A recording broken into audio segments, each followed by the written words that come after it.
Malalaman natin ang mga drogang talamak sa bansa at ang bilang ng mga Pilipinong gumagamit nito. Ngayon naman ay alamin natin kung ano ang maaaring epekto ng paggamit ng ipinagbabawal na gamot sa ating katawan at kalusugan. Narito ang ikalawang bahagi ng special report ni Waywaya Macalma. Shabu, marijuana, cocaine, ecstasy, green amore at plaka. Ilan lamang ito sa mga ilegal na droga ang nabibili sa ating bansa. Sa unang tikim lang ng mga ito ay akala ng iba ay kaya nilang mapigilan hanggang sa unang tikim lamang. Ika nga nila, one time big time lang naman. Ngunit ang hindi nila mapapansin na sa unang tikim lang nito ay kaagad na ma-addict ang isang tao at hahanap-hanapin pa nila.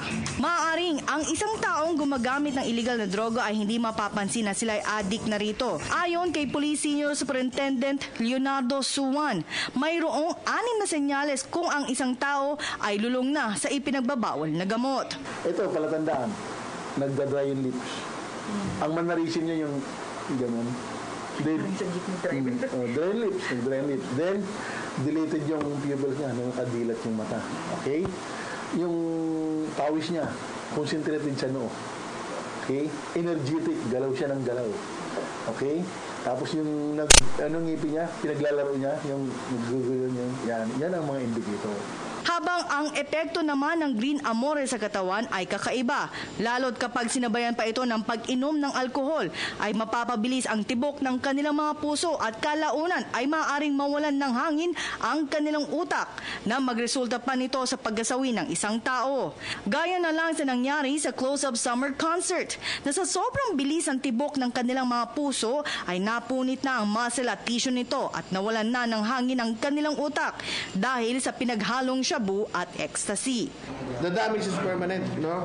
Kagaya dito, ano ang damage sa heart ng dalawang victim? Is directly sa muscles ng heart. At kung may direct damage na sa heart, para bang yung attempt to recover medyo less na ang chance. Kasi ang damage is directly sa heart. Sa clarify lang, kasi sa NBI, nasunog yung sa puso. Dito sa atin, sa utak lang ba? Hindi, ang amin, puso din ang focus. Nasunog din, sir. Ha? Nasunog din. There's no such thing. Hindi nasunog. Walang nasusunog na heart. Yung muscles ng heart were affected due to yung tachycardia, yung dysrhythmia. Imagine yung muscles kung magulo yung pagpintig niya, magugulo yung arrangement ng muscles. That's why grossly, nakita ng doktor, yung muscular fibers ng heart, hindi na siya maganda. Kumbaga, nagulo siya. Yung proper arrangement ng muscles ng puso ay hindi na maayos.